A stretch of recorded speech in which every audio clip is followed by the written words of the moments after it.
volontiers. Enfin, la courtoisie, le protocole et surtout la quantité d'informations dont elle dispose probablement me semble-t-il, aurait rendu préférable que Madame la ministre s'exprime la première, puisqu'elle en sait sans doute davantage que nous tous, et en tout cas que moi-même, sur ce qui s'est passé cette nuit. Mais enfin, elle va nous le dire, elle est ministre du gouvernement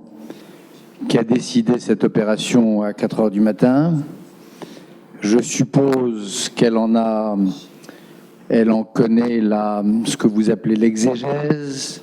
les tenants et aboutissants, et je suis vraiment dans l'état de stupeur où je me trouve ce matin, comme je crois la plupart d'entre vous.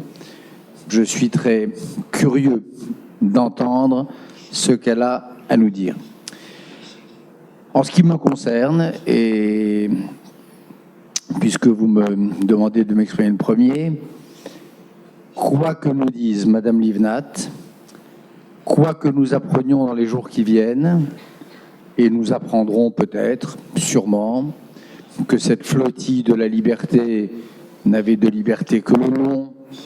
Nous apprendrons sûrement qu'il s'y trouvait non seulement des députés de différentes nationalités ou européens, mais des terroristes avérés ou des activistes de la terreur.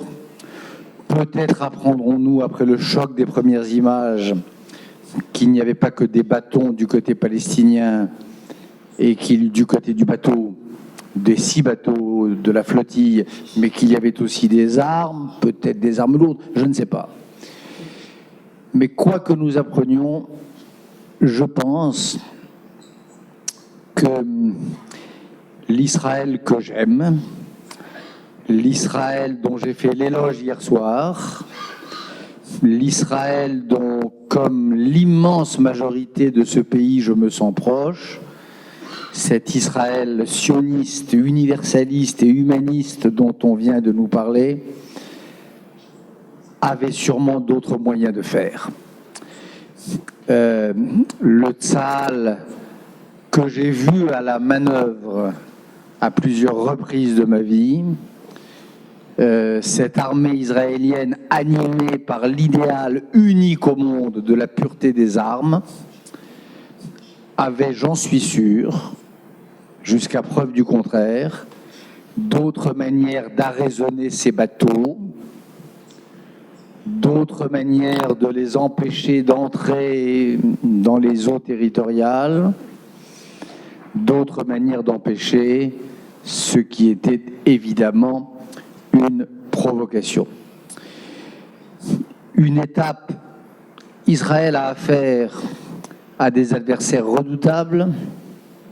militairement redoutables, et on ne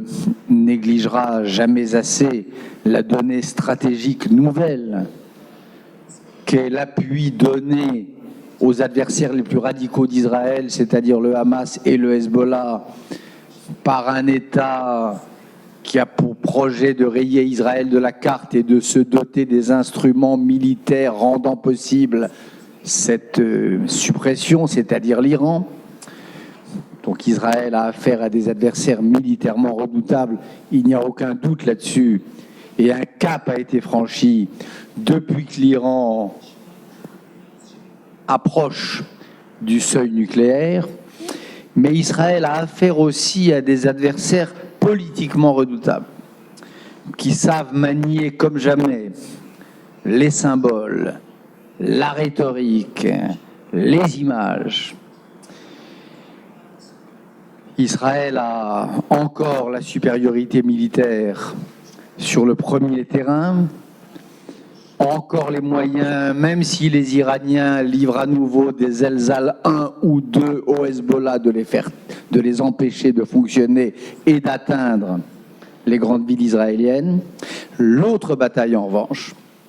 la bataille des images, la bataille des symboles,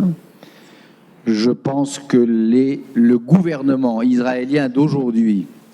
le gouvernement, madame, que vous représentez, le gouvernement de Benjamin Netanyahou, est en train de la perdre, cette autre guerre-là. les images que l'on commence de voir depuis ce matin, les images soit des prétendus ou pas prétendus militants de la paix armés de bâtons, aux prises avec des unités d'élite que je connais bien, dont je connais la bravoure et l'efficacité, bien sûr, débarquant des hélicoptères et tirant à armes réelles et faisant 6, 8, 10, peut-être 16 morts. Ces images-là vont faire le tour du monde et seront plus dévastatrices, non seulement pour l'image d'Israël, non seulement pour son gouvernement, ce qui est le cadet de mes soucis, parce que le propre de la démocratie, c'est que quand un gouvernement faillit, on en change. Mais pour ce pays auquel je suis inconditionnellement attaché, ces images seront plus dévastatrices, me semble-t-il, encore qu'une défaite militaire.